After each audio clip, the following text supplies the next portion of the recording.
Welcome to Impact Factor, your weekly dose of commentary on a new medical study. I'm Dr. F. Perry Wilson of the Yale School of Medicine. Cast your mind back to March 9th, 2020.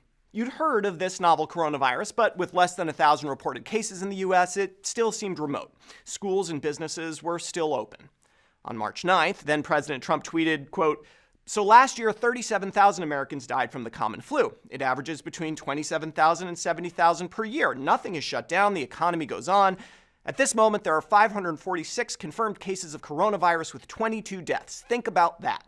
Now, I'm not referencing that tweet to dunk on the former POTUS. A lot of people had a lot of bad predictions about COVID in March of 2020. But I want us to remember that air of uncertainty we had back then. By early March, COVID had been circulating in the US for at least 3 months, and possibly more, and yet we were only starting to understand the implications. The WHO would only declare COVID-19 a pandemic on March 11th, 2020. Could we have known what was going to happen earlier? Was there a hint something was going on long before the press conferences started?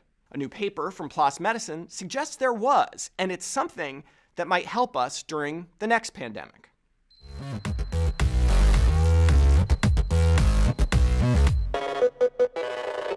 The PLOS paper makes the suggestion that the key to predicting the emergence of a new virus was under our nose the entire time, or maybe in our nose.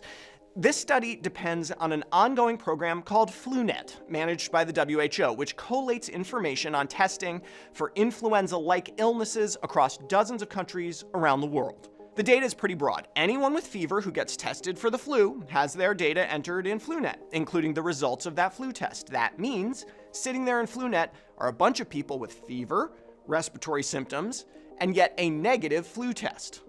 The authors posited that as the coronavirus pandemic hit, there would be a spike in influenza-negative, influenza-like illnesses that might anticipate the recognition of COVID itself. I think it makes more sense to look at a graph.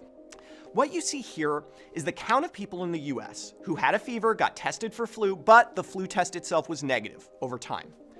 These spikes then either represent other infections, likely other respiratory viruses, or some inherent false negative rate of the flu test itself. Now, those peaks are seasonal, paralleling flu season, perhaps because we rarely test for flu out of season anyway, or because some respiratory viruses prefer a colder environment. Now, through visual inspection, you can get the sense that some peaks are higher than others. In 2018, for example, you see a peak that is particularly prominent. You may recall that was a particularly bad flu season. You see a similar big peak in January of 2020, just as COVID-19 hit our shores. The key insight the study authors had was to use a statistical tool to automate the process of finding those big peaks, a technique called outlier detection. That means you don't need some subjective human like me to squint at a graph and try to decide if the current peak is just a variation within the realm of chance or something more significant.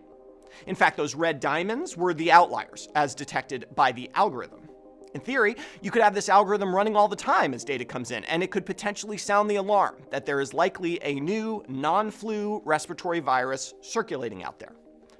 Would it have made a difference if we had used this before the coronavirus pandemic?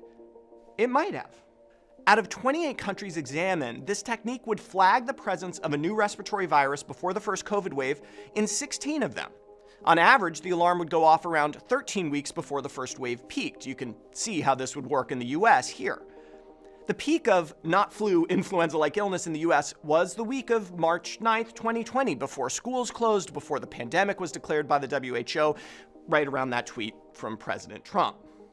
Now, some countries would have had even more lead time using the system, like Spain, whose first outlier occurred in January. And of course, combining the results from multiple countries would give a clear signal that a pandemic of significant proportions was afoot long before it came to public consciousness. The point is, this data is already being collected. Infectious disease surveillance systems like FluNet, if set up appropriately, might let us know about the next pandemic before it's too late.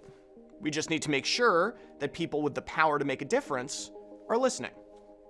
For Medscape, I'm Perry Wilson.